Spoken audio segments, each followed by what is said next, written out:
Então, eu queria dar uma boa tarde a todas e todos que estão participando dessa penúltima mesa redonda, salvo engano, né? Ainda tem a de número 7, intitulada Novas Tecnologias e Vulnerabilidades, pensando a segurança e defesa no século XXI. É com muito orgulho que eu estou aqui hoje, né, com diversos colegas, para, eu acho que de uma certa maneira, eu conversava com eles antes, né, solidificar, né, esse debate tão importante no nosso período contemporâneo, que é o debate sobre o papel da tecnologia na segurança e defesa, né. A ideia dessa mesa surgiu, né, um pouco da minha parte, conversando com a Dani, conversando com os demais colegas, né, e a gente foi montando e tentando trazer para essa mesa um conjunto de especialistas que tem, né, uma enorme importância para o campo de pensamento sobre segurança, tecnologia e defesa, né? E que eu acho que são nomes, né, que são extremamente relevantes hoje para e que vem já há algum bom tempo tentando, né, assim como eu, emplacar esse debate sobre novas tecnologias, os efeitos das novas tecnologias sobre o pensamento em segurança e defesa, né? E aqui a nossa intenção é de estimular um debate a respeito do crescente impacto das tecnologias, principalmente informacionais, comunicacionais, sobre a defesa e segurança, né? E fundamentalmente, né, dado o caráter transterritorial, transdimensional e transdisciplinar da tecnologia, né, analisar e compreender os efeitos também delas, né, sobre as nossas vidas e sobre o pleno exercício democrático e sobre o nosso cotidiano, né? Quando a gente olha para esse conjunto de novas tecnologias, a gente entende que elas são transterritoriais porque elas podem, têm sido pensadas a partir dos seus efeitos diversos, e não apenas a partir dos seus transbordamentos econômicos, seus efeitos locais nos processos de desenvolvimento, né? Existe uma série de efeitos globais relativos ao emprego de tecnologias, né? Seja nos processos estratégicos, seja nas mudanças tecnológicas, que vão impactando tanto o desenvolvimento econômico como também o desenvolvimento social de diversos países, né? A gente pode pensar também a tecnologia como um dos elementos a partir da ideia da transdimensionalidade, dado que, ainda que haja uma certa hegemonia, como eu já falei, né, do debate sobre economia de defesa, sobre as novas tecnologias, sobre o pensar a tecnologia, há outras dimensões sobre os impactos das tecnologias que precisam ser considerados, né? Ao lado daqueles que se tornam alvos das tecnologias, aos impactos humanos, às necessidades relativas à regulação da tecnologia, que se tornam elementos extremamente importantes de serem pensados, principalmente quando se trata de um conjunto de tecnologias aplicadas à segurança e à defesa. E ainda, fundamentalmente, é preciso pensar, né, um dos elementos, efeitos do pensamento da tecnologia é a sua dimensão transdisciplinar, né, que demanda sempre um reconhecimento de novas metodologias, teorias e abordagens que não se limitam, né, vou dizer, egoisticamente a um campo científico específico, né, e aos seus universos de questões e problemas específicos. Pensar a tecnologia é sempre um ato, né, transdisciplinar. Vídeos crescentes intercâmbios entre ciência, tecnologia e sociedade, sociologia, economia, direito, RI, ciências militares, né? E as crescentes perguntas que vêm sendo trazidas à tona, justamente por conta desse crescente intercâmbio entre campos diversos, pensando a tecnologia. Foi pensando nisso que, há algum tempo atrás, as gestões anteriores, essas gestões mantiveram e desenvolveram o AT01, né? De ciência, tecnologia e indústria, que busca concentrar um conjunto de trabalhos que se preocupa em analisar os efeitos sociais, os efeitos adversos, eu diria aqui transdimensionais, das tecnologias sobre o cotidiano, sobre a democracia, sobre a segurança e a defesa, posto que esses campos, de maneira alguma, como nós vimos nas mesas anteriores, né, eles se limitam, né, entre si, eles são fechados entre si, mas sim geram efeitos múltiplos entre si, né? E essa mesa, eu diria, né, conversava antes com os colegas, que eu considero um marco para a BED, fundamentalmente, eu sei que já houve outros momentos, outras mesas similares, mas eu acho que uma mesa como essa, trazendo essas pessoas aqui, eu considero um marco porque, pelo menos dentro do tempo que eu acompanho a BED, dentro do tempo que eu faço parte e frequento o congresso, eu vejo esses rostos circulando por lá. Eu vejo os rostos do professor Marcos Guedes, eu vejo o Tiago, tomo cerveja com o Tiago quando dá, né? Vejo a Dani, faço também, e os Gils que eu vejo há tanto tempo nos diversos congressos. E eu acredito que essa é uma oportunidade de ouro para poder reunir mentes que são extremamente importantes para pensar e que vem pensando, vem institucionalizando, desenvolvendo grupos de pesquisa, desenvolvendo pesquisas de ponta sobre essa relação importante entre ciência, tecnologia e segurança e defesa, tá? e são pessoas que eu admiro muito e, portanto, eu fiz questão de convidá-los para estar aqui hoje, né? Bom, então, apresentando de uma maneira bastante breve, também já na ordem que a gente vai conversar, eu gostaria de introduzir, para aqueles que ainda não conhecem, né, o professor Marcos Guedes, que ele é professor titular no Departamento de Ciência Política da Universidade Federal de Pernambuco e tem oferecido cursos e publicado sobre temas relativos à tecnologia e poder, né?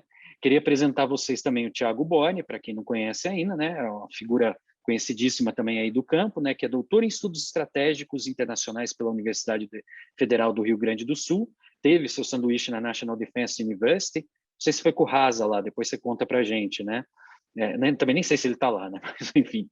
Ele é bacharel em RI, né? Em 2008, mestre em Ciência Política pela mesma universidade, e lecionou nos cursos de RI, né, na Universidade Federal de Santa Maria, na Escola Superior de Propaganda e Marketing, SPM Sul, e na Universidade do Vale do Taquari, né, Univates. Ele atualmente é pós-doutorando em Relações Internacionais pela Universidade Federal de Santa Catarina, né? E me parece que é afiliado a um grupo específico aí de estudos, né, que vai ser mencionado já já.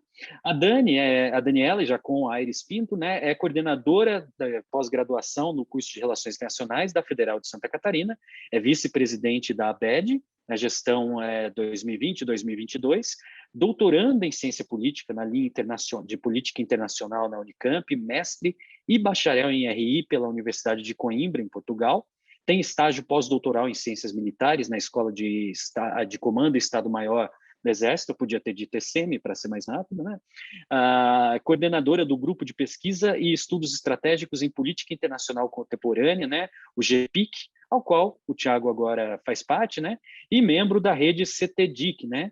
A qual que é do Prodefesa, né? 4, Ciência, Tecnologia, Inovação e Defesa, Cibernética e Defesa Nacional. Ela vem pesquisando já há um bom tempo, né? Temas relativos à cibersegurança, ciberdefesa e construção do poder do Estado, conflitos internacionais, inserção internacional do Brasil, que eu acho que é um dos temas de trabalho agora, né, Dani? E, por último, mas não menos importante, pelo contrário, uma das mais importantes mentes pensantes sobre ciberdefesa, né, no Brasil, o Gils Vilar Lopes, né, que é professor hoje, né, de RI na Universidade da Força Aérea, UNIFA, e ele atua, né, no programa de pós-graduação em Ciências Aeroespaciais, onde ele é coordenador, e na Escola de Comando e Estado-Maior da Aeronáutica, a ECEMAR. Ele é doutor em Ciência Política pela Universidade Federal de Pernambuco e está aqui em inglês, né, mas Specialized Course in Cybersecurity, Issues in National and International Security pela National Defense University, né, em Washington. Pesquisador também do ProDefesa 4 e conselheiro editorial da RBI ABIN. Olha, essas mentes são... Eu demorei para falar os currículos porque, enfim, são nomes que precisam ser louvados, são pessoas extremamente importantes aqui para a gente.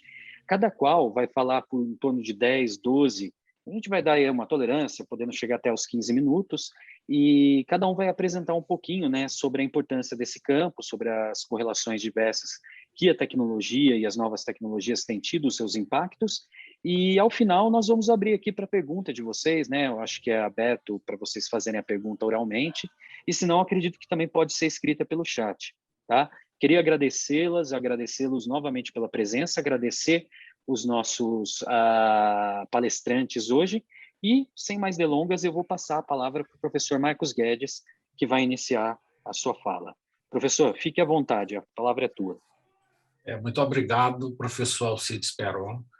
É importante, antes de falar, agradecer, primeiro, aos colegas da área de estudos de defesa. Essa é a 9ª ENABED. A ABED foi uma organização criada com a função de popularizar o debate sobre temas de defesa, tirar esse debate dos seus pequenos nichos de especialistas, a grande maioria dentro da burocracia governamental, particularmente do que é hoje o Ministério de Defesa e o Itamaraty, e levar para as universidades. Eu me lembro que, no início, nas primeiras reuniões, na verdade, a universidade estava começando a discutir temas de política externa. Só 2 universidades no Brasil, até os anos 90, tratavam de política externa, que era a UNB e a PUC do Rio, a USP um pouco menos, mas nos anos 90, com a abertura democrática e com o processo que nós estávamos vivendo, o tema de política externa passou a ser integrar em todas as áreas das ciências sociais, particularmente da ciência política. E o que nós tínhamos até então, que eram estudos históricos, evoluíram bastante para o que hoje nós estamos tentando consolidar, o que a gente chama de análise de política externa. Na área de defesa, era uma área mais vista como uma área mais árida, não é? Basicamente, os especialistas que existiam estudavam o que se chama relação civil-militar, que foi um tema também muito de uma perspectiva histórica, que foi um tema que dominou um pouco a universidade, mas com a associação, esse tema e outros temas surgiram. E é com muita alegria que eu percebo que a associação veio para ficar. Não é? Nós temos um número grande de alunos em várias universidades do Brasil trabalhando com temas de defesa. Nós temos aqui, para os quais eu vou falar um pouco, jovens pesquisadores assistindo essa mesa e jovens pesquisadores participando da mesa, certo? Eu, que já passei dos 60 anos, eu não me posso incluir nesse grupo, não é? Mas todos os outros, sim, eu incluo. Bem, eu já agradeci ao Alcides Peron, ao professor Tiago, professora Daniela, professor Gils, e eu vou fazer vou pontuar alguns temas que eu considero importantes para a nossa temática, que é tecnologias, novas tecnologias e vulnerabilidades. A primeira coisa, a questão do determinismo tecnológico. Isso foi tema de um curso que eu dei há 2 anos atrás, e o determinismo tecnológico é uma questão que vem não só da ciência política, mas principalmente da sociologia e da história. A ideia de que se tem uma força que move as sociedades e os seres humanos, essa força é provocada pela evolução tecnológica. Eu não diria o grande teórico, mas o teórico mais conhecido nessa linha é o senhor Karl Marx, que para muitos intérpretes de suas obras o consideram um determinista tecnológico, quando ele diz que a história evolui e o sistema produtivo e econômico evolui na medida que novas tecnologias são introduzidas nessa dimensão, e que a evolução dessa dimensão vai criar novas percepções do mundo, o que ele chama de ideologias, cultura, etc. Seja no nível mais individual, psicológico, no nível sociológico, no nível cultural, novas percepções sobre coisas que os seres humanos praticam há muito tempo. Bem, de certa forma, o determinismo tecnológico precisa ser estudado, porque ele ainda é um pouco um tabu. Primeiro, alguns poucos pesquisadores se levantaram contra essa ideia de determinismo tecnológico, definindo ela como uma mera ideologia construída a partir da ciência moderna, do cientificismo, do positivismo, dentro do qual muitos enquadram Marx. Para outros, a questão do determinismo tecnológico está associado muito ao desconhecido e ao imprevisível. Eu acho que isso remonta ao tema dessa palestra, ou dessa mesa, perdão, que é as vulnerabilidades. Esse desconhecido e imprevisível, ele se manifestou em todas as áreas da ciência, não só na área das humanidades. Um exemplo, acho bem próximo de nós, foi a revolta da vacina no século passado aqui no Brasil, e o espanto para uma parte grande de indivíduos de que, em pleno século XXI, ainda haja um certo repúdio, um certo medo para a introdução de certas tecnologias, no caso, ainda falando da vacina. O segundo ponto, Eu acho que o segundo ponto é a relação entre as ciências naturais e as ciências humanas. As ciências naturais elas sempre foram muito mais poderosas em termos sociológicos, políticos, porque os seus resultados estão mais diretamente ligados ao dia a dia da sociedade, principalmente econômica. E, em grande parte, ela tende a apreender o discurso da tecnologia dentro dela. Ou seja, a tecnologia é como alguns cientistas políticos dizem, os fatos falam por si. Ou a tecnologia, ela em si, ela já fala, ela já determina, não precisa ter uma reflexão sobre as suas consequências políticas e sociais. O que os cientistas sociais e os pesquisadores na área de tecnologia têm procurado mostrar é que isso é uma hipótese falha, e que a tecnologia, como qualquer processo criativo humano, ela é incorporada um elemento político, um elemento psicológico, um elemento que é determinado pelas condições de percepção, de formação das sociedades e dos seres humanos. E isso faz com que haja, eu não diria não só um bias, mas uma montagem dessa tecnologia que tenha utilidades diversas, dependendo do grupo dos interesses aos quais ela venha a ser associada. Bem, esses são os temas teóricos clássicos. Temas recentes, que eu acho que todos os nossos colegas estão trabalhando, exatamente as consequências desses temas teóricos clássicos nos nossos dias. Nós estamos vivendo uma grande revolução tecnológica, eu diria há cerca de 20 anos, 20, 25 anos para cá, a sociedade e a cultura, na maioria dos países, ela tem sido mergulhada no que a gente pode chamar de tecnologia, de consequências da tecnologia, ou da introdução da tecnologia da informação. Um exemplo que eu dou há muito tempo para os alunos é que, na minha época de estudante, eu queria falar com um professor no Brasil ou no exterior, eu fazia uma carta e levava 3 meses para chegar. Hoje, você entra num site, manda um e-mail e você pode até falar com ele imediatamente. E tantas outras coisas que eu não vou entrar aqui em detalhe. Mas a sociedade global hoje ela está vivendo um processo de mergulho profundo em todos os seus elementos, psicológicos, sociológicos, dentro dessas tecnologias, e está começando a viver as consequências políticas e sociais da influência dessa percepção na cultura. Isso é um elemento desconhecido.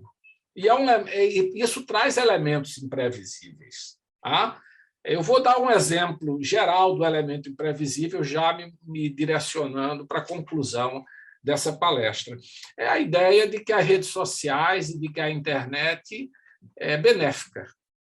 Outro dia eu vi um colega, professor da universidade, falando dos grandes benefícios das redes sociais e da internet, e eu concordo com que realmente nós vivemos uma revolução, e esses recursos tecnológicos trouxeram grandes benefícios e têm um potencial ainda maior. Contudo, ao olhar o que eu diria o período ingênuo, áureo dessa tecnologia, que era um pouco antes do 11 de setembro, ou até o início de 11 de setembro, os debates, em geral, eram em torno dos benefícios dessa tecnologia. Por exemplo, que essa tecnologia traria a possibilidade de educação online para todo o planeta. A partir do... Quer dizer, eu estou falando 11 de setembro, mas é só um marco. Eu não estou estabelecendo nenhuma relação com 11 de setembro. A partir de algum momento, no início desse século, os pesquisadores começaram a descobrir algumas coisas desse elemento desconhecido. E uma delas é que esse recurso é um recurso importante, mas que, onde tentou estabelecer um sistema educacional baseado nisso, esse sistema foi extremamente falho, se não levou a um grande fracasso. Um outro elemento inesperado foi o surgimento da criminalidade cibernética. Eu me lembro também quando surgiram os primeiros vírus, e os primeiros vírus eles eram quase uma brincadeira, não é? Comparado com a situação que nós estamos vivendo hoje, de um estudo publicado recentemente diz que a cada 2 segundos nos Estados Unidos existe um ataque de ransomware, que significa um roubo de alguma informação para vender, e que em 2021 o prejuízo vai ser em torno de $1 trilhão só dos Estados Unidos. E quem tiver interesse, dê uma olhada aí nos jornais e veja os ataques recentes.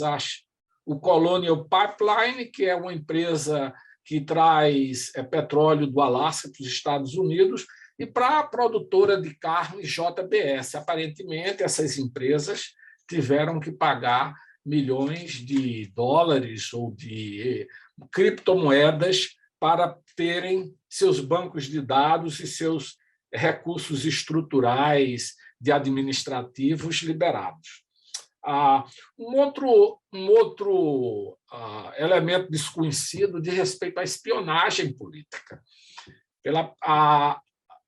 A espionagem política ela tem se manifestado de uma maneira desconhecida pela própria natureza da ação, mas aqui e ali aparecem elementos que mostram o quanto danoso ela tem sido para os países que adotam e mergulham profundamente nessa nova tecnologia, como os Estados Unidos e o Brasil. E um terceiro e último aspecto diz respeito mais à questão de defesa, ou seja, que essa tecnologia permitiu o desenvolvimento de velhos métodos a partir de novos recursos tecnológicos, de propaganda, manipulação política, etc. E aí o exemplo é o debate atual sobre a fake news, e também permitiu o desenvolvimento de novos métodos no que diz respeito à guerra. A Revista Brasileira de Estudos de Defesa publicou um número especial recentemente, está disponível, tem vários artigos discutindo isso, mas como essas tecnologias elas foram incorporadas a metodologias de ação tradicionais. E, finalmente, eu acho que esse é o tema que vai dominar nos próximos anos ou nas próximas décadas, se o planeta não for destruído, é a modernização de todos os sistemas de armas e a automatização desses sistemas, com a introdução da inteligência artificial. O debate que já vem rolando fora do Brasil identifica muito o que alguns chamam de uma guerra, da nova guerra fria, que gira em torno de quem vai controlar a tecnologia, que vai permitir que alguém possa entrar na sua casa, desligar sua televisão, apagar sua energia ou lançar um míssil do seu governo no quintal de sua casa, certo?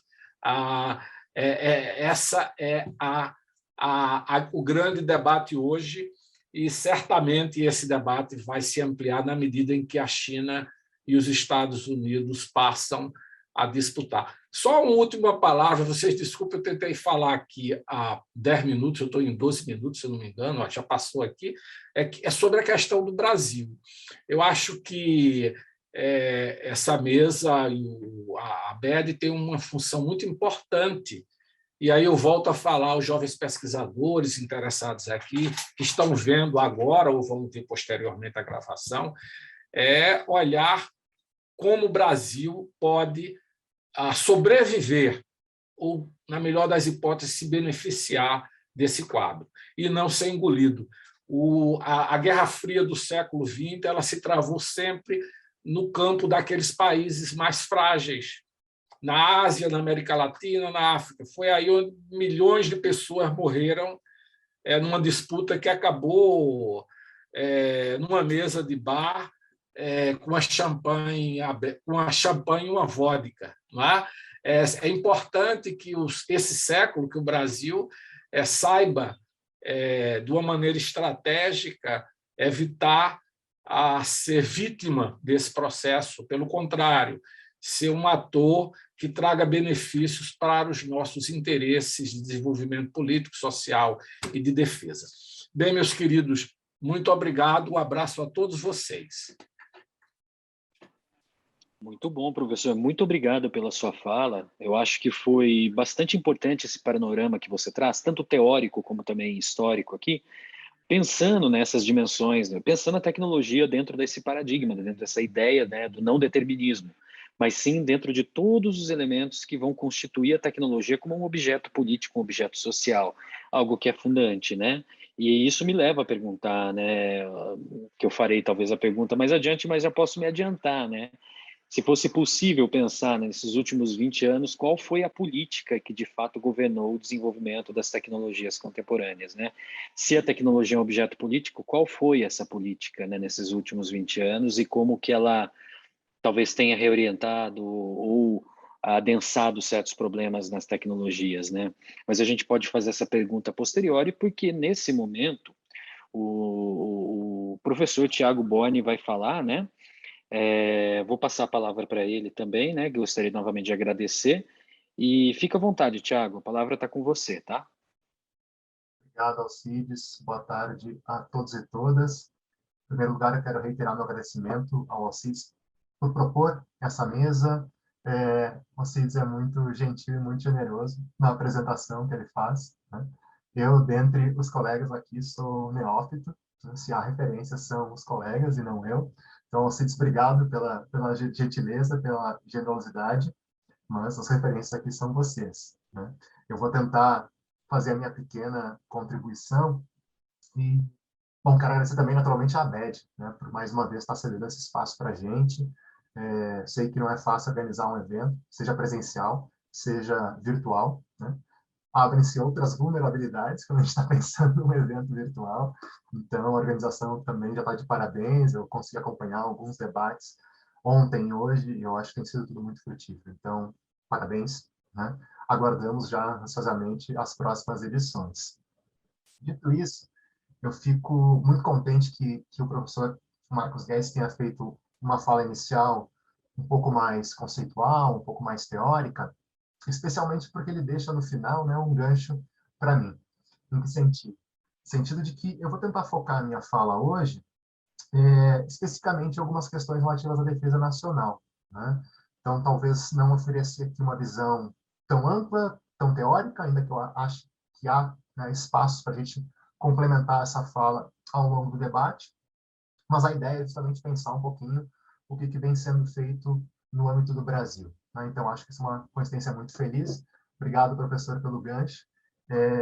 A ideia, portanto, e claro, aqui também vou puxar um pouquinho essa brasa para o meu assado, porque justamente mais recentemente eu venho trabalhando com algumas questões relacionadas com a defesa nacional, né? E ainda mais especificamente, talvez como um recorte, enfim, particular, o Alcides foi muito generoso também, né, na escolha dos nossos recortes, enfim, os temas que a gente poderia abranger. Eu vou tratar um pouco sobre as questões relativas à cibersegurança por dois motivos, né? Acho que o primeiro motivo é por ser ainda um tema que chama muito a atenção, né? A gente teve, desde ontem, uma série de mesas tratando dessas questões, então eu acho que continua sendo uma temática que chama muito a atenção. Mas mais do que isso, né? Eu acho que se a gente olha para a defesa nacional, cibersegurança talvez seja um caso a ter em mente, né? Que talvez nos ajude a pensar, enfim, outras consequências da adoção de novas tecnologias ou da possibilidade de a gente pensar cenários futuros de emprego, para onde vai, afinal, a defesa nacional, considerando as tecnologias que nos são postas hoje e talvez aquelas que virão a ser postas para a gente no futuro. Antes de entrar especificamente nos pontos que eu queria abordar, eu acho que vale a pena salientar também, talvez fazendo eco à fala do Alcides, a importância desse tema. Isso ficou muito claro, por exemplo, ontem, na abertura do Congresso, na fala do ministro Cravinhos, que trouxe, né, algumas temáticas que são fundamentais para a gente e que eu tenho certeza que ainda vão ser exploradas ao longo da tarde de hoje. Né? Ele falou, por exemplo, sobre as questões cibernéticas, sobre questões relativas à energia nuclear, questões relativas ao espaço sideral, vigilância, inteligência artificial e assim por diante. Né?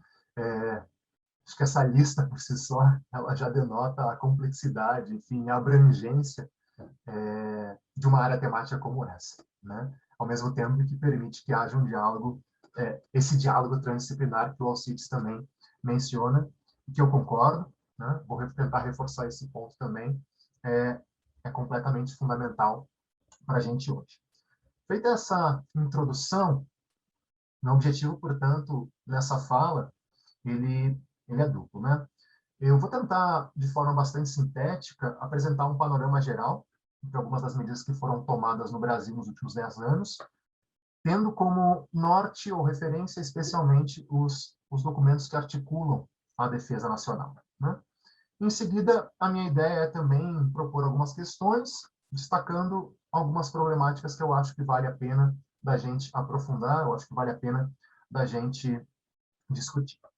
Então, com isso em mente, eu queria lembrar, né, iniciar lembrando, que no ano passado a gente teve acesso à nova versão da Política e da Estratégia Nacional de Defesa.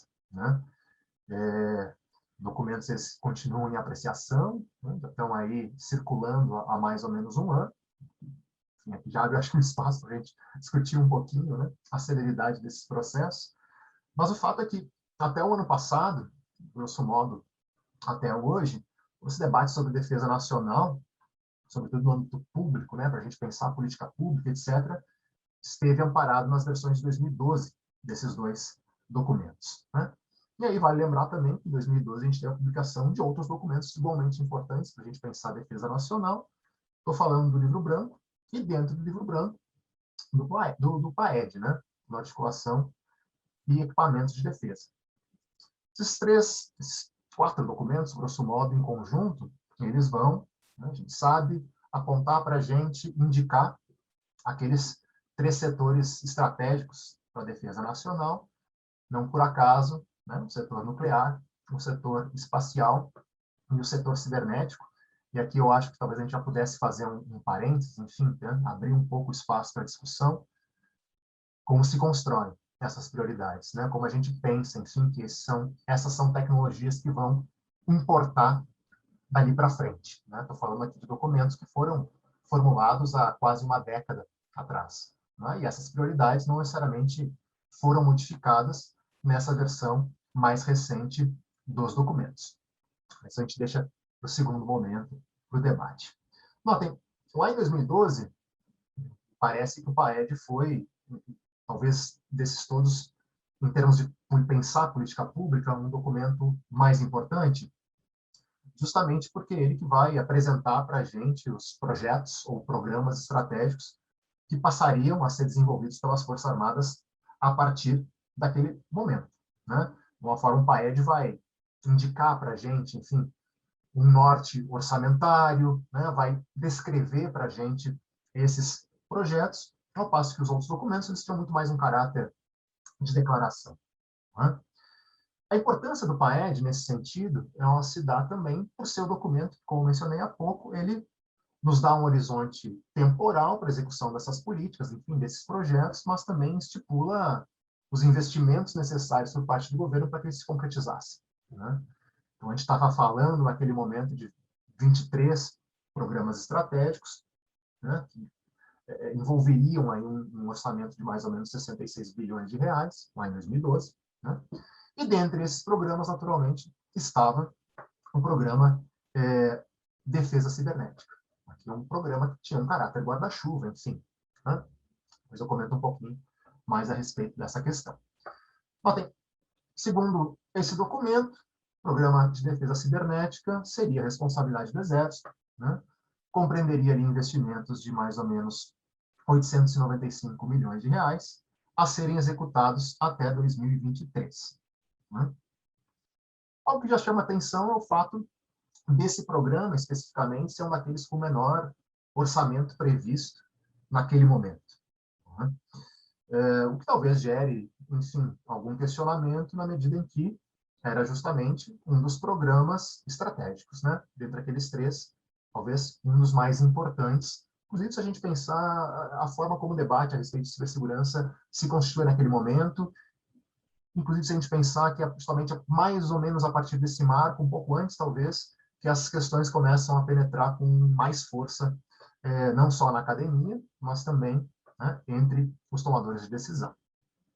Então, aqui eu acho que já há também mais um espaço para a gente pensar, né? Um programa de tanta importância com um orçamento comparativamente inferior a de outros programas, como, por exemplo, né, de readequação de aeronaves e assim por diante. Bom, avançando um pouquinho, né, no tempo, ao longo de todos os anos 2010, a gente vai vivenciar uma série de eventos que naturalmente vão explicitar ainda mais a centralidade do ciberespaço para a defesa nacional. Vou citar, por exemplo, o caso Snowden, né, em 2013, vai gerar consequências importantes para a gente pensar a política pública, enfim, a própria defesa e segurança cibernética do Brasil, mas não só do Brasil, naturalmente. E, claro, né, o Alcides tem mais propriedade para falar do que eu, todas as questões de vigilância já começam a ganhar um destaque maior a partir desse momento. Né?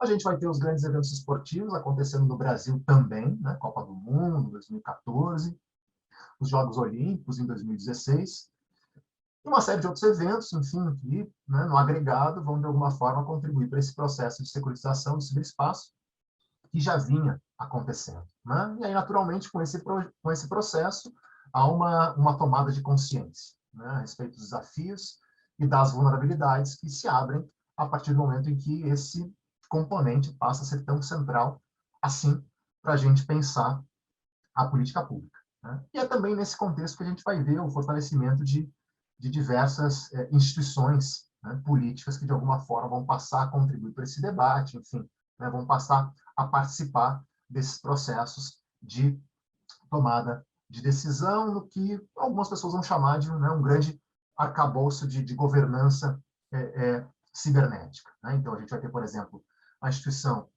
do Centro de Defesa Cibernética, do CIDECIBER, do Comando de Defesa Cibernética do Exército, do CONDECIBER, dentre outras instituições. Né? Vou, de novo, tentando utilizar aqui o exemplo, né, da defesa cibernética, talvez como, vamos lá, o caso mais concreto, que mais passou por uma evolução ao longo desse processo, ao longo desse tempo, desculpe, pelo menos aqui no Brasil. Dando mais um salto temporal, a gente chega nos anos 2020, né, com uma arquitetura de governança cibernética naturalmente bem diferente daquela que a gente tinha lá em 2012 e ainda mais diferente daquela que a gente tinha lá no início de 2000, dos anos 2000, né? É uma evolução, grosso modo, me parece bastante positiva, né? Tanto no aspecto mais normativo, quanto no aspecto mais conceitual, no aspecto mais concreto, enfim, né, de política pública, de novo, de como a gente lida com essas ameaças, me parece que é uma evolução bem importante, mas eu acho que há também alguns desafios com os quais a gente ainda não consegue lidar em sua plenitude. Né? Se a gente quiser, de fato, aprofundar ainda mais esse sistema de governança, eu acho que a gente tem que atentar a alguns outros pontos. Né? E é isso que eu quero mencionar, são esses pontos que eu quero comentar agora. Né? Primeiro, né? Acho que o primeiro ponto importante de salientar remete, mais uma vez, esses documentos articuladores de defesa que eu mencionei agora há pouco. Né? Recentemente, no ano retrasado, enfim, a gente perde um pouco essa temporalidade na pandemia, mas recentemente a gente, eu digo a gente porque é um trabalho conjunto com outros colegas, no IPEA a gente terminou, entendido, Alcides, obrigado, a gente executou um estudo que buscava justamente avaliar um pouco de que forma foi executado esse orçamento, conforme previsto lá no PAED, né? Como se deu a alocação e a execução orçamentária a partir desse marco específico, né? E o ponto que chama a atenção nesse contexto é justamente uma baixa taxa de execução orçamentária, grosso modo, em muitos desses programas estratégicos, mas também, por exemplo, no programa de defesa cibernética, né? Essa taxa ficou em mais ou menos 10%, é bastante baixo. Claro, há uma dificuldade aqui na aquisição dos dados, enfim, né? Depois eu posso comentar um pouquinho mais sobre isso também. Mas, grosso modo, 10%, o que vale a gente dizer que desses 895 milhões que eram previstos, a gente executou, né? O governo executou mais ou menos 89, né? Então é pouco. Isso se verifica também em outras áreas estratégicas com elevado componente tecnológico, por exemplo, né, o setor espacial. Claro, há algumas particularidades que estão vinculadas a cada um desses setores, né? Por exemplo, se a gente tomar o setor espacial, boa parte desse orçamento não é nem mesmo executado pelo Ministério da Defesa, o que nos denota, ou que estressa de novo, essa necessidade da gente ter também uma visão, vou usar aspas, né, transdisciplinar, para tentar entender esse processo de alocação orçamentária, enfim, como, né, os diferentes núcleos do Estado dialogam e interagem entre si, né? Mas o fato é que, né, apesar da segurança cibernética ser uma prioridade, a gente aparentemente ainda não vem tratando esse tema com, vamos lá, né, a importância que ele de fato parece ter, né? Então isso é no mínimo curioso ao meu ver, né? Como eu disse, contudo não é uma exclusividade do setor cibernético. Outro ponto que eu queria chamar a atenção, ele tem um caráter mais conceitual, e ele diz respeito à forma como defesa cibernética vem sendo tratada, ou foi tratado especificamente por esses documentos, talvez por parte, né, de quem de fato articula a defesa no Brasil, uma visão que eu considero que é relativamente restrita em relação ao que é a defesa cibernética, né, e que continua presente na versão mais recente desses documentos e em outros, né? Uma visão restrita no sentido de que, né, se considera a ciber fundamentalmente tudo aquilo que está relacionado a redes de computadores e à internet, ignorando, de fato, ou ignorando o fato, né, de que as Forças Armadas, enfim, o fazer da guerra, grosso modo, ele está cada vez mais permeado de processos de digitalização que são muito mais amplos do que redes de computadores, enfim, né? O ciber, ele é maior do que a gente costuma pensar, ou do que vem sendo pensado, a forma como a gente vem trabalhando concretamente a partir da política pública, né? Por isso, talvez, a importância da gente pensar a ciber de uma forma mais ampla e, como disse o Alcides, mais transdisciplinar, né? Claro, isso não é um desafio fácil, né? Pelo contrário, a gente está falando de tecnologias complexas, cada vez mais complexas, e que vão, né, justamente na medida em que se articulam, atribuir ainda mais complexidade a qualquer tentativa de análise, né? Agora, desculpa, é fundamental que a gente passe a pensar, e cada vez mais fundamental, né, que a gente passe a pensar em como essa visão relativamente restrita que eu menciono de defesa cibernética se articula com outras tecnologias, né? Então, o professor Marcos Guedes mencionou questões relativas à inteligência artificial, a drones, a vigilância, aos sistemas espaciais e assim por diante, por que não tecnologias que a gente ainda nem consegue conceber direito, né? Que talvez hoje estejam em um processo ainda bastante embrionário, né? Como meu tempo está acabando, para tentar concluir, né, acho que é importante perceber que nesses 2 últimos anos, talvez a gente teve aí a publicação de outros documentos importantes que tentam, de alguma forma, articular, enfim, a política pública em algumas outras dessas searas, por exemplo, a Estratégia Nacional de Segurança Cibernética, a Estratégia Brasileira de Inteligência Artificial, que saiu esse ano, recentemente, né? Mas, ao mesmo tempo, chama atenção que todos esses documentos continuam não dialogando entre si, né?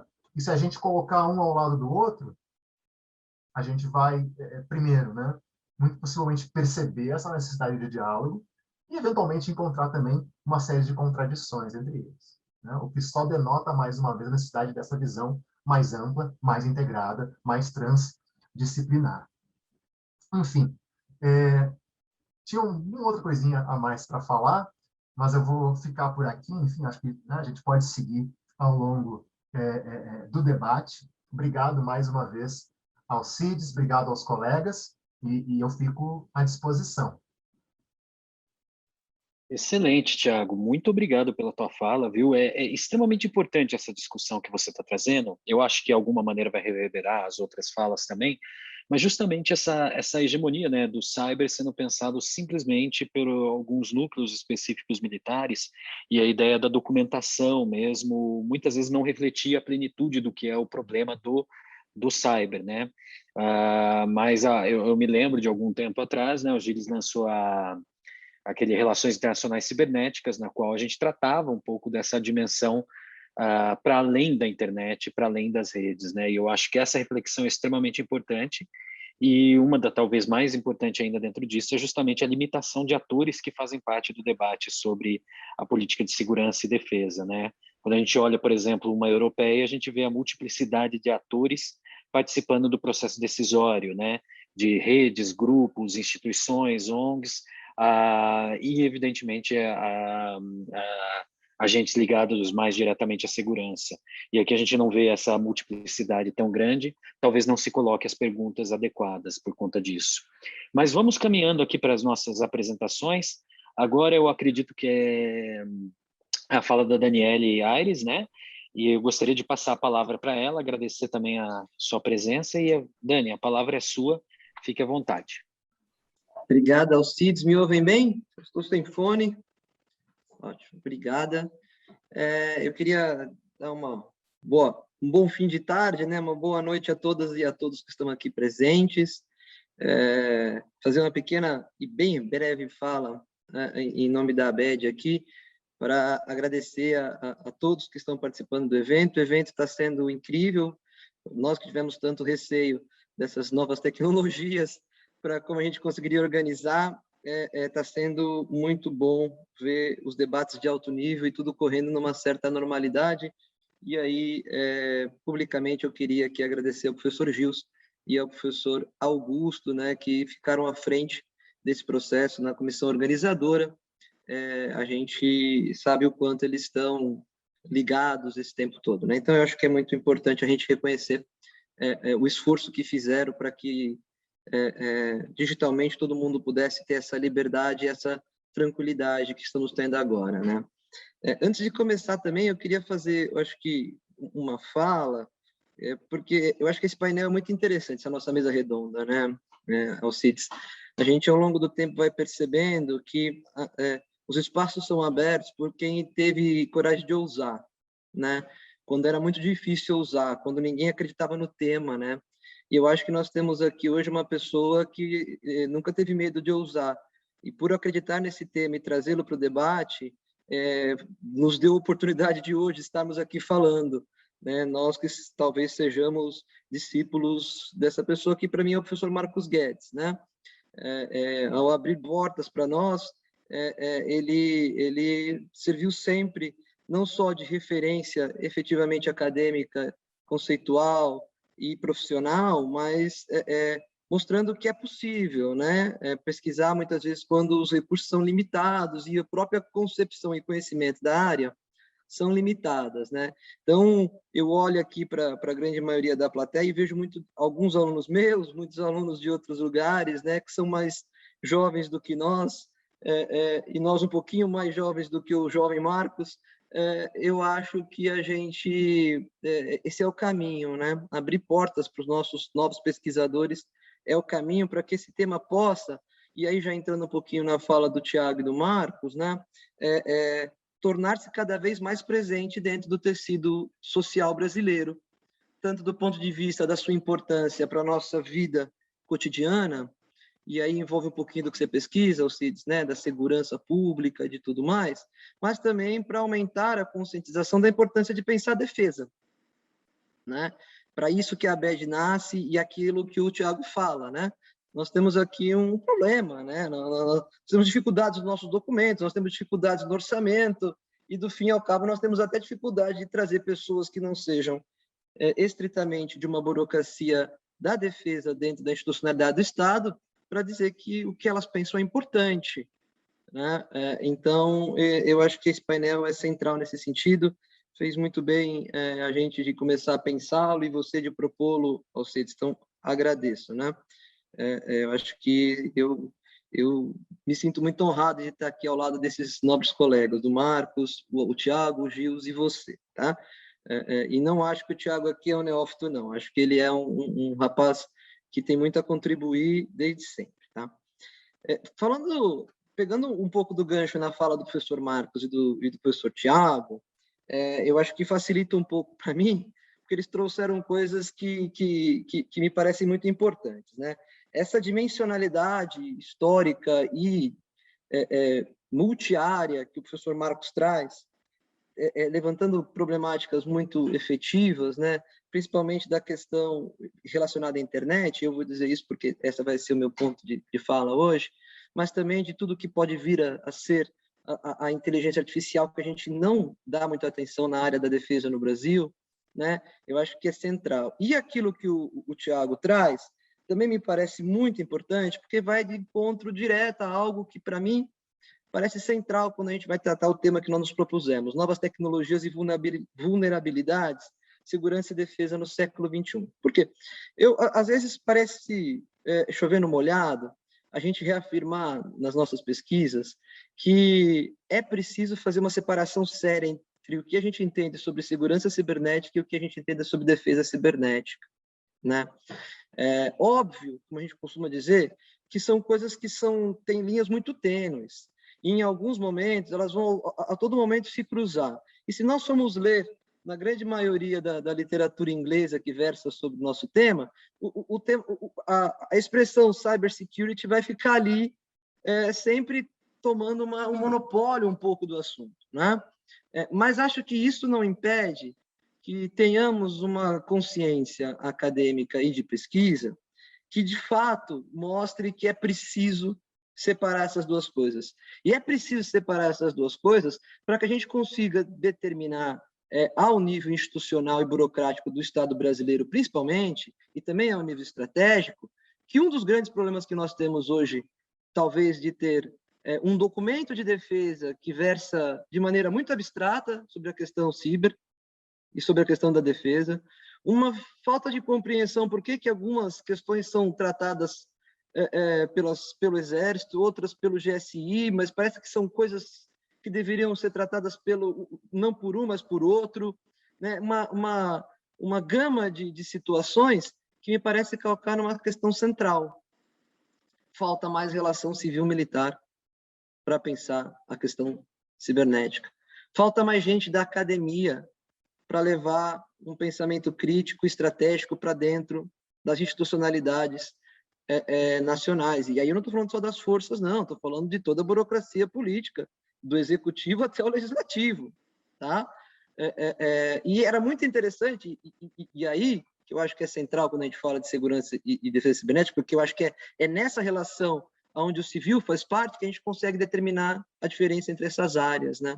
Ontem nós ouvimos um trabalho num painel onde um colega mapeou alguns ataques de Israel contra seus inimigos, e ele dizia que alunos da ICEM, eles diziam que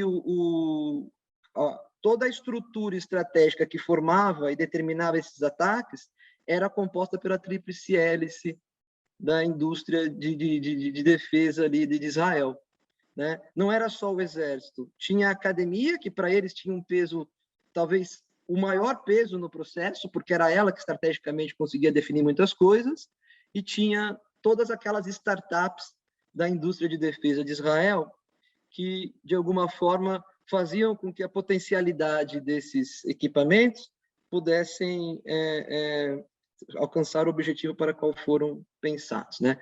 E aqui, longe da gente achar que está certo ou errado, eu não estou fazendo um debate sobre se os ataques são certos ou errados, não é isso que eu estou propondo. Eu estou propondo pensar nessa estrutura que está por trás daquilo que o Tiago falou, da gente pensar, até anotei aqui, né? Essa arquitetura de governança que não fique só do ponto de vista institucional, mas também do ponto de vista estratégico e daquilo que queremos para um país, né? Do ponto de vista cibernético, né? Então, eu acho que o que me move hoje muito é essa questão, né? Pensar quais seriam, talvez, as vulnerabilidades mais latentes que eu vejo quando eu olho para esse cenário, né? Para esse cenário que nos coloca uma necessidade central de pensar segurança e defesa, né? Cibernética. E aí eu vou fazer um recorte nesse espaço, porque, como bem disse o Thiago, ciber é muita coisa, né? E a gente acaba, talvez, reduzindo isso à internet, né? Ou a inteligência artificial, ou a drones, ou, sei lá, a várias coisas, né? Mas hoje eu queria reduzir isso propositalmente à internet, porque aí eu quero dar essa dimensionalidade do ponto de vista de 3 pontos que eu acho importante a gente atentar, como vulnerabilidades atuais, contemporâneas e talvez futuras, que tem a ver também um pouquinho com essa dimensionalidade diária que o Marco falou, né? Então, quando eu vou falar dessas 3 vulnerabilidades que eu entendo para a segurança e defesa cibernética no século XXI, que tem a ver com a internet, eu penso nisso. Eu penso numa ideia de multidimensionalidade do que envolve a questão de pensar o ciber, mas também faço um recorte do objeto que fica na internet em si, tá? E naquilo que envolve pensar esse espaço digital. Tá? Frente disso, então, eu não vou me alongar muito na minha fala, eu gostaria de, efetivamente, pensar 3 tópicos, classifico como tópico, nós podemos classificar como vulnerabilidades ou áreas, que me parece que nós temos que tomar a atenção num futuro muito próximo, para que a gente entenda por que alguns estados estão tomando caminhos específicos quando a gente fala de segurança cibernética e de defesa cibernética. Tá? E aí, desses 3, eu não acho que eles são tópicos que esgotam o assunto, longe de mim achar isso, mas são tópicos que eu já vinha pensando, e ao longo desse ENABED, eu vi muitos colegas, de alguma forma, comentarem esses temas ao longo dos seus trabalhos. Tá? Então, o primeiro tópico que eu acho que a gente tem que ter atenção como uma vulnerabilidade, pensando em segurança e defesa no século XXI, é uma questão que é a constante construção por parte de alguns documentos, principalmente de potências nessa área ciber e grandes controladores de todo o espaço da rede, de um conceito de soberania cibernética. Né? Por que isso é relevante e pode vir a ser uma vulnerabilidade? Obviamente que não é uma vulnerabilidade para o país que o constrói, porque a partir do momento que ele constrói um conceito sobre segurança, sobre soberania cibernética, ele constrói a partir dos seus interesses, mas ele cria uma vulnerabilidade para aqueles que são talvez os maiores usuários dessa rede, que são cidadãos comuns. E toda a complexidade do que seria a governança desse espaço numa dimensionalidade global que estivesse além das capacidades soberanas do Estado. Né? E por que eu digo isso? Porque a gente costuma conversar, Thiago sabe disso, está ali com a gente na USP e conversa um pouquinho, muitas vezes a gente se questiona se nós estamos num mundo pós-westphaliano, né? E que é o mundo do digital, e que de alguma forma está dando respostas a ameaças digitais com matrizes westphalianas, né? Ou seja, de determinar espaços soberanos é determinar um território virtual para espaços que talvez sejam incapazes de ser determinados nesse sentido. Né? Mas por que isso existiria? Né? Existiria porque há uma necessidade de controle, uma necessidade de proteção e, efetivamente, de utilização desse espaço também para demandas externas e de poder dos Estados, que, como ele não é determinado, eu não consigo determinar o meu espaço, aonde eu posso exercer poder, eu começo a criar parâmetros para exercer poder sobre ele. Né? E a gente aí consegue essa questão. Já vou dar uma acelerada aqui, Alcides, obrigado. Né? Então, vejam, o problema para mim da soberania cibernética está envolvido em pensarmos muito com uma cabeça quadrada de modelos de estados tradicionais, que nos moldam, território, soberania, todas essas questões, para um espaço que não cabe nessa dimensionalidade, né? E aí provocar com que pensemos coisas que talvez não sejamos capazes de definir. E aí, também me parece que nós temos dois problemas adjacentes a pensar soberania cibernética, diretamente ligados à internet e aos cidadãos. O primeiro é que, ao pensar soberania cibernética, o controle sobre ela, sobre esse espaço, pode reverberar num processo de censura que seja legitimado porque nós estamos controlando esse espaço. E ao controlar, como ele não é físico, eu tenho que controlar quem age nele. E aí a gente pode, de alguma forma, cometer censuras prévias, né? E a dificuldade que nós temos com isso, porque chegarei lá daqui a pouco, quando falar, por exemplo, de fake news, né? A outra questão, que eu acho que é um problema também quando a gente fala de soberania cibernética, é da fragmentação da própria rede, da criação de internets nacionais, sendo um baita paradoxo, já que a rede nasce para ser não nacional, para ser além fronteira, para interligar todos os espaços. Ao criar redes nacionais, a gente corre o risco, por causa de soberanias nacionais cibernéticas, de destruir a própria rede, né? Acabar com a sua dimensionalidade, com a sua potencialidade, e, ao mesmo tempo, limitar o acesso do seu cidadão. Então, eu crio censura e crio também uma limitação do ponto de vista da liberdade do indivíduo, né? Aí, veja, China e Rússia já pensam nisso, nas suas internets, digamos assim, nacionais, para que eles também, sempre com motivo de segurança, porque se formos atacados e eu tiver uma internet nacional, a gente supostamente mantém toda a rede intacta, porque ela não conversa com o lado de fora, né? Mas o que seria dessa rede que não conversa, né? Então, eu acho que nós temos que ter muito cuidado do ponto de vista institucional em fazer conceitos como esse em nossos documentos e determinar, principalmente, que esses conceitos sejam feitos a partir da dinâmica da defesa do Estado, negligenciando toda uma dimensionalidade social, antropológica, econômica, política da rede, né? Tem mais coisas, mas eu vou pular, tá? A segunda vulnerabilidade, eu acho que é um tema que o professor, para mim, professor, desculpem, mas o ministro tratou ontem, o Cravinhos, sobre a questão de como a gente vai tratar os cabos submarinos e a dimensionalidade do mar na proteção do espaço digital, do espaço virtual, e para mim, obviamente, da internet e da informação que por lá trafega, né? A gente está falando de que a grande maioria da informação que circula pelo mundo circula por cabos submarinos, e que a maioria desses cabos reside em espaços que são espaços não nacionais.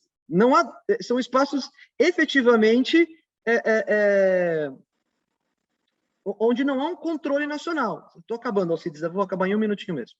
Então, me parece que nós temos aqui um grande desafio em repensar o que nós entendemos pelo esse mar internacional, essas águas internacionais, a maneira como os atores possam atuar nesse espaço, não na ideia de só utilizar os recursos desse mar, mas utilizar daquilo que hoje, para nós, parece ser central para a manutenção do fluxo de informação, que são os cabos submarinos, né? A gente lembra daquela história do navio russo que veio aqui espionar o cabo, se deu certo, se não deu certo, estava rodando o mundo.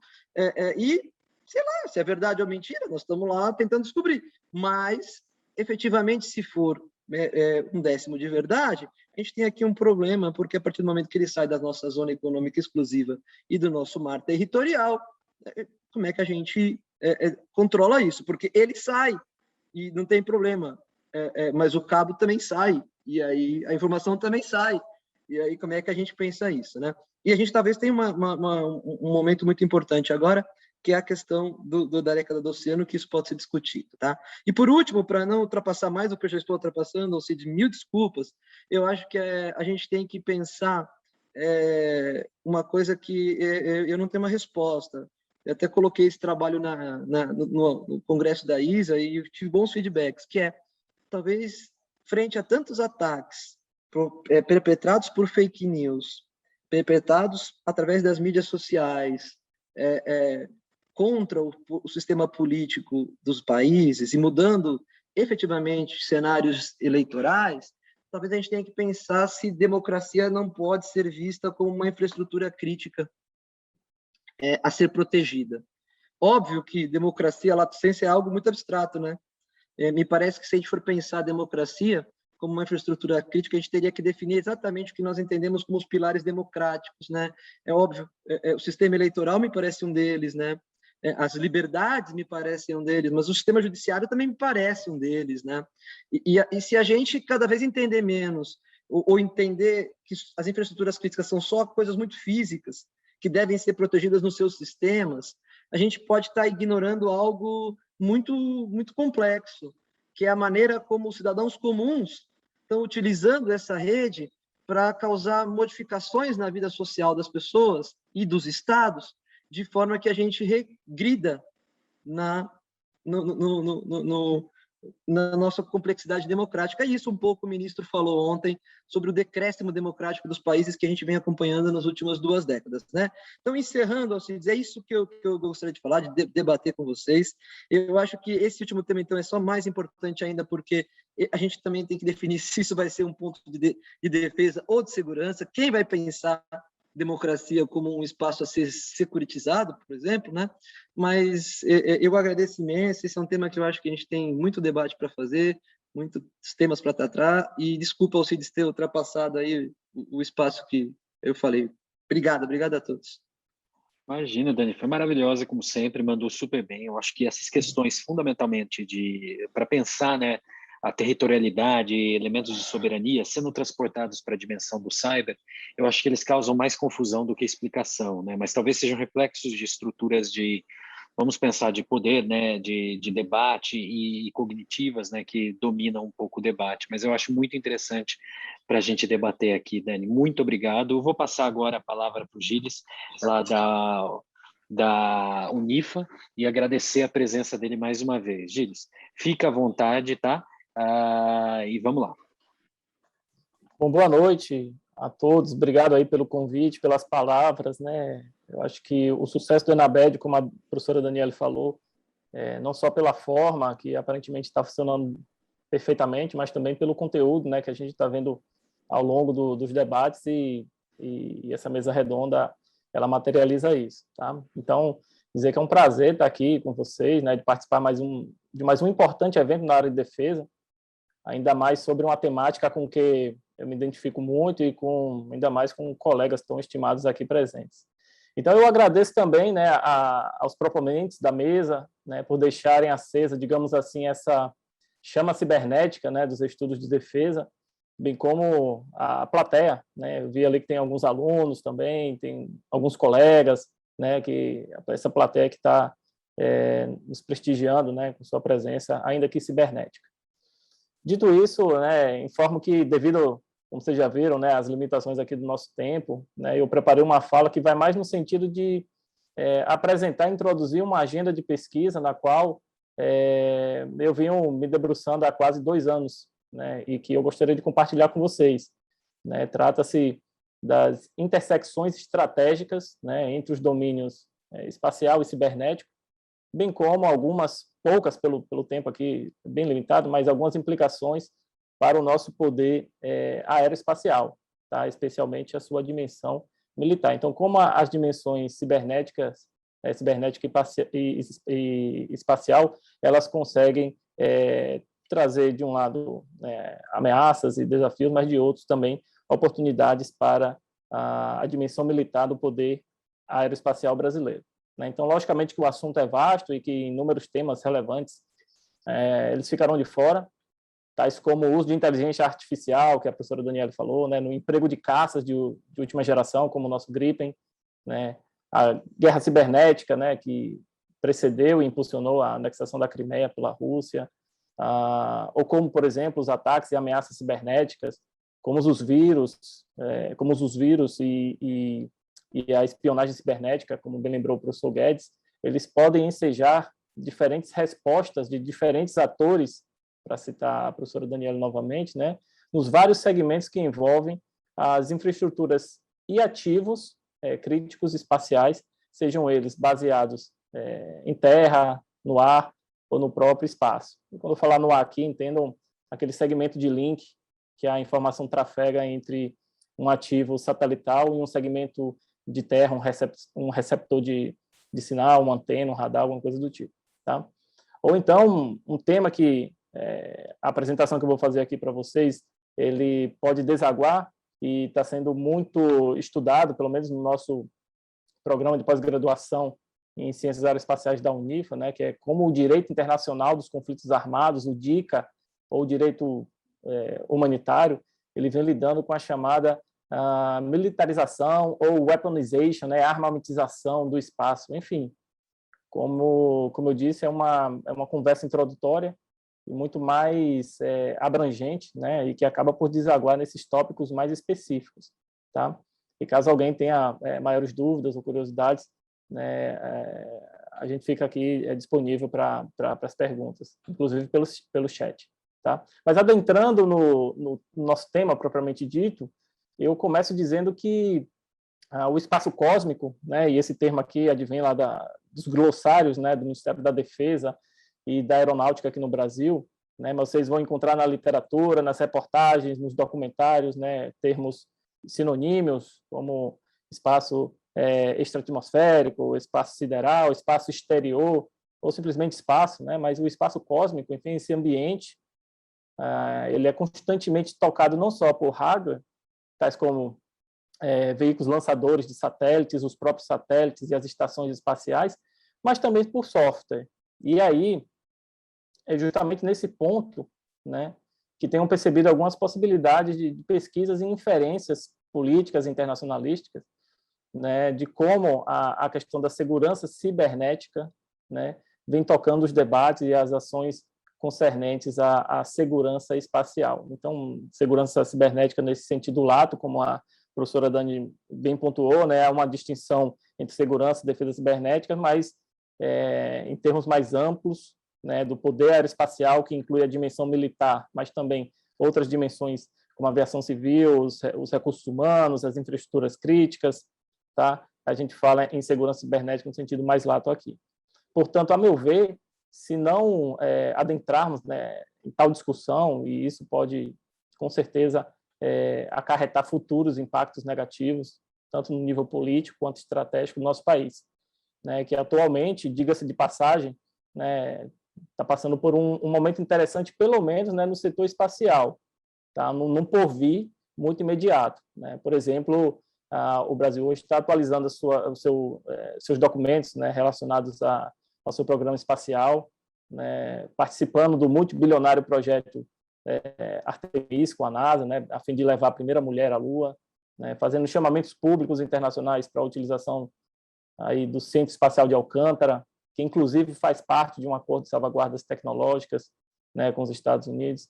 Enfim, por mais que alguns ativos espaciais contenham sistemas embarcados, né, em sua carga útil, ou que haja uma busca institucionalizada ou neo-institucionalista, para colocar em termos de RI, né, para transformar o espaço cósmico em uma espécie de santuário, né, livre de armas e longe da realpolitik, o fato é que, assim como nos idos dos anos 2000, quando a gente percebeu que algo parecido acontecia no âmbito do ciberespaço, né, o fato é que a política internacional, a política do poder, né, e a própria literatura especializada nos tem fornecido algumas evidências teóricas e empíricas, né, de que não existe nem sistema 100% seguro, nem sequer vácuo de poder nas relações internacionais. E isso tem sido aplicado ao espaço cósmico, né, de uma maneira ou de outra, né, por meio, por exemplo, de preocupações, falas, documentos e principalmente de testes, né, em que o domínio cibernético ele vem sendo fortemente requerido a atuar. Tá? Então, basta vermos, por exemplo, os testes e os projetos aeroespaciais conduzidos por países como China e Rússia, né, em que o aspecto exploratório cibernético, né, embutido ou embarcado nas novas capacidades espaciais, ele se sobressai muito mais do que o aspecto defensivo, por exemplo, visto muito em alguns documentos e algumas atuações por parte de forças armadas como as do Brasil. Tá? Então, acerca desse tema, há algumas reportagens bastante interessantes, algumas obras, alguns artigos, que vou pincelar alguns deles aqui para vocês. Então, portanto, há que pensarmos aqui sobre os riscos e as vulnerabilidades cibernéticas, né, dos ativos críticos espaciais.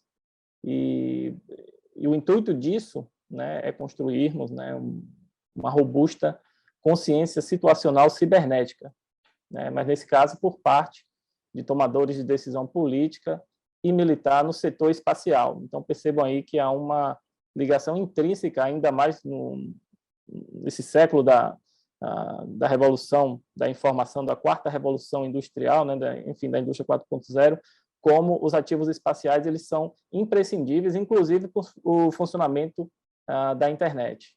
Tá? Então, os estudos sobre a intersecção entre esses dois domínios estratégicos, ele se iniciou, pelo menos para mim, né, como a partir de um alerta feito pela Chatham House, né, que dizia que, apesar de existirem substanciais interesses nas questões de segurança cibernética e segurança espacial, né, pouca atenção tinha sido dada à combinação das duas. Né? E esse alerta, eu lembro que finalizava, né, dizendo que existem, nesse sentido, assim, claros e críticos, e essa palavra que fica muito firmada aqui, né, críticos, né, pontos claros e críticos de intersecção entre elas.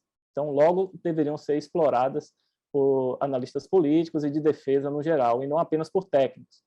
Agora, se a gente faz um paralelo, né, aquilo que a gente vem chamando, o Alcides falou também desse livro, né, Relações Internacionais Cibernéticas, ou CIBER-RI, né, esse alerta, ele parece muito com um chamamento feito por Joseph Nye nos idos dos anos 2000, acho que 2006, 2007, né, quando ele atestou que faltavam pesquisas em segurança internacional voltadas para a área cibernética.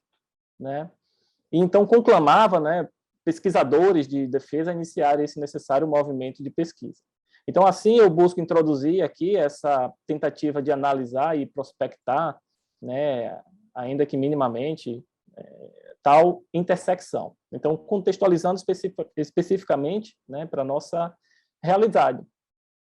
E mais especificamente ainda para a realidade do poder aeroespacial brasileiro, né, em consonância também com os desafios e as capacidades que efetivamente, né, e já foram falados de muitas delas aqui, tá, nós possuímos, né, muitas delas são inerentes à própria estrutura burocrática do nosso país, nosso modelo, né, burocrático, weberiano, enfim, e uma vez conhecendo, a gente busca superá-los.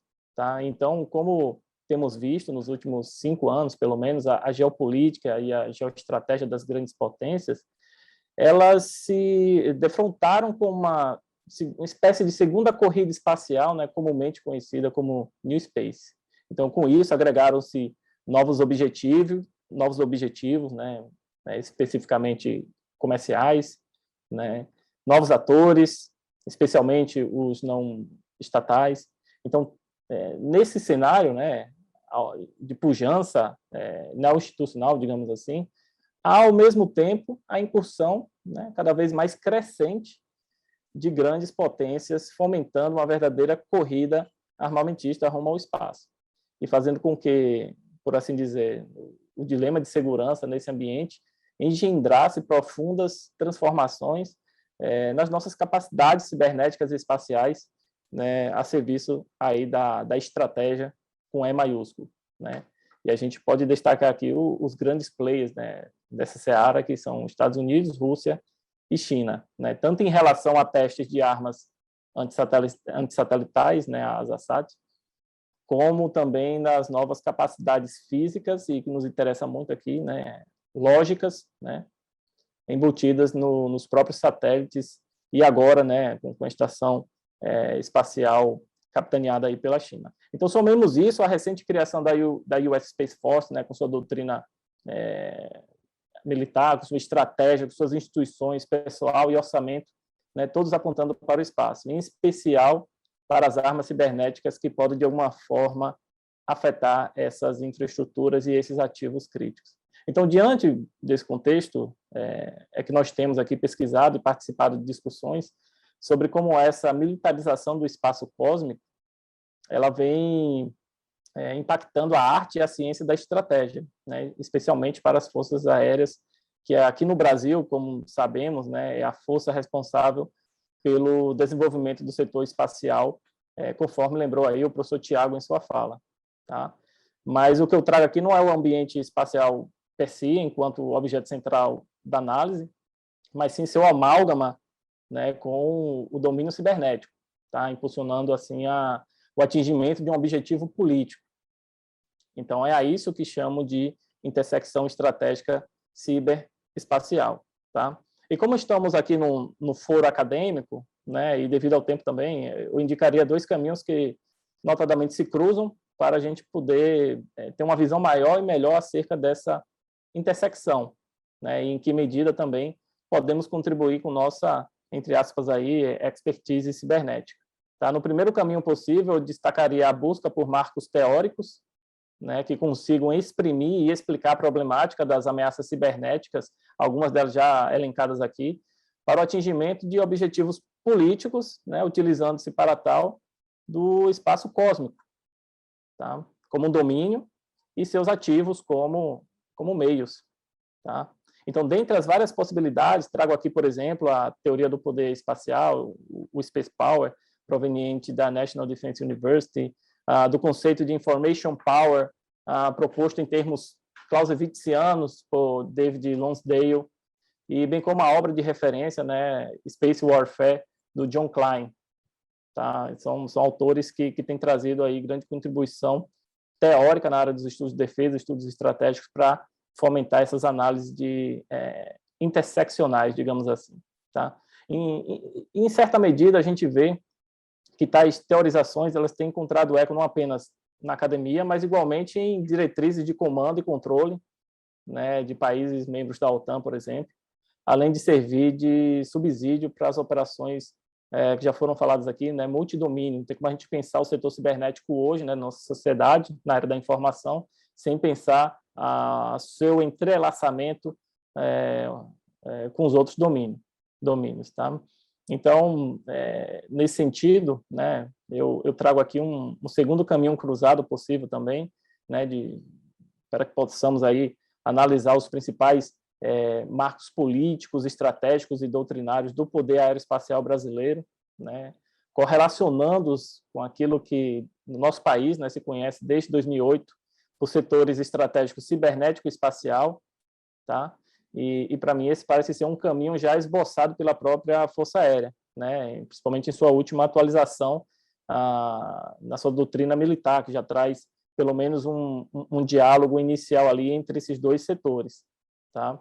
E esse coro foi endossado, digamos assim, pela diretriz do comandante da Aeronáutica 2021 e 22, né, que de forma um pouco mais explícita ele demonstra como não se pode pensar estratégica e militarmente, né, na guerra do futuro, digamos assim, sem pensar na intersecção desses 2 domínios. Então, nesse sentido, né, eu espero que, desaguando aqui, já finalizando minha fala, né, que o futuro Centro de Defesa Cibernética da Aeronáutica, o CDKE, ele possa, enfim, materializar toda essa discussão, que, logicamente, tem os seus meandros, tem os seus cases, mas que aqui eu apresento para vocês que existe, né, e que ela necessita de mais pesquisas, de mais debates, como foi falado aí, de que a sociedade civil ela também se faça presente, não só nos debates acerca da defesa e da segurança cibernética, mas também agora na segurança e na defesa espacial. Tá? Então, como podem ver, as forças aéreas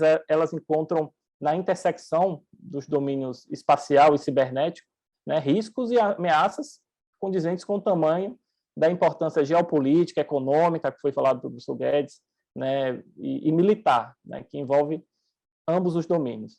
Então, para melhor combater essas ameaças, né, é preciso a gente antevê-las.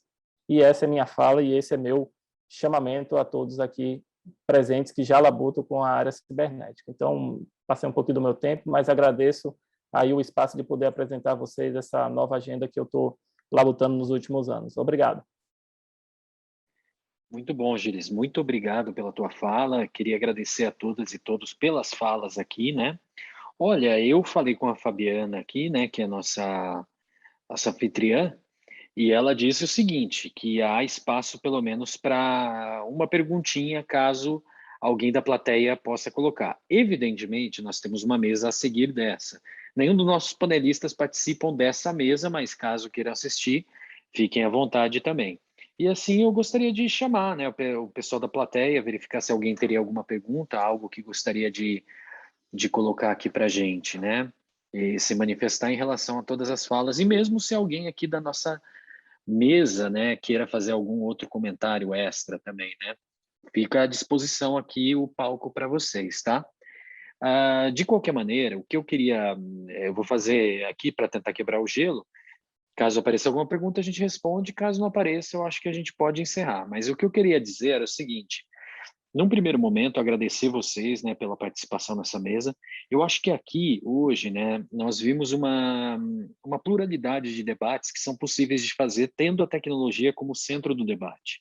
A tecnologia, ela surge, né, e a gente começa a debater ela, principalmente em RI, se a gente pelas dimensões estratégicas, né? Não sei se me escutam ainda. Estão me escutando, né?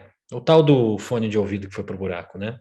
Mas é o seguinte, a gente começa a debater, principalmente nas RI, como um suporte a dimensões estratégicas. Quando a gente olha, principalmente na Guerra Fria, o debate da tecnologia, ele começa a surgir sobre como as novas tecnologias estariam prestando suporte à defesa, estariam prestando a possibilidade de avanço tecnológico, de uma ruptura tecnológica.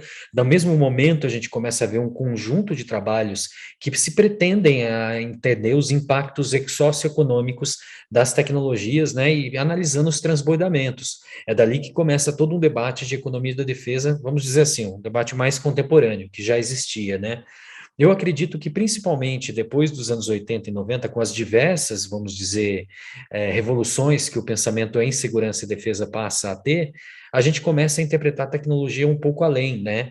E trazer eles para um conjunto de debates que pretendem advogar e analisar os diversos efeitos que isso passa a ter, não apenas para a estratégia, mas para a comunhão de diversos campos científicos, para a comunhão de diversas forças, para a interoperabilidade de forças, e a gente começa a analisar a importância que isso tem para compreender uma série de problemas que a gente está tendo hoje. Dentro do espectro democrático, dentro da discussão toda, né, que nós temos no país contemporâneo, a gente vê a importância de se pensar a tecnologia como um instrumento também, né, de produção de silenciamentos e de constante difusão de notícias estranhas, notícias falsas, que vão tumultuando todo o espectro político e todo o espectro democrático.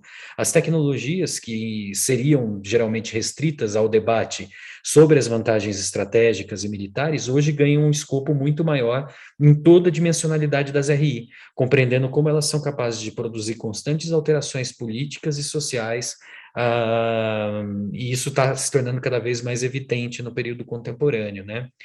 Bom, dito isso, eu gostaria de agradecer vocês pela presença aqui, dizer que para mim foi uma imensa honra estar aqui coordenando a fala de vocês. Eu acredito que a gente já extrapolou um pouquinho o tempo, não vamos ter muito tempo para pergunta mais, né? Também o pessoal não se manifestou muito aqui, mas eu gostaria de agradecer vocês pela fala e dizer que os ATs vão continuar, né? E eu acho que de uma maneira ou outra há um interesse enorme da ABED em manter uma discussão muito importante como essa, que é pensar a tecnologia na sua dimensão, como eu posso dizer, sociopolítica e junto à defesa de uma maneira geral, né? Eu gostaria de agradecer à ABED e à organização por ter acatado o nosso painel, por ter acatado a nossa possibilidade de mesa redonda aqui, e dizer que a gente vai estar à disposição aí dos demais colegas, dos interessados, para um debate, né? Para debates posteriores, basta contactar os professores que estão aqui à mesa, né? E eu tenho certeza que todos eles vão responder, vão apresentar questões e vão poder debater com vocês suas dúvidas, né? Gostaria de agradecer a presença de todos que assistiram à mesa, destaque da professora que fez o comentário aqui, né? A professora Graciela Pagliari, também o Marcos Barbieri teve aqui num determinado momento e outros queridos colegas também tiveram. Mais uma vez, então, agradecer vocês e é isso, desejo um bom resto de evento, né? E parabenizar mais uma vez a organização pelo impecável evento, tá? Um grande abraço a todas e todas aí. Obrigado, Alcides. Obrigado, colegas. Foi um prazer. Tchau, tchau, pessoal. Muito bom. Bom revê-los, mesmo que à distância. A próxima eu quero abraçar todo mundo. Né?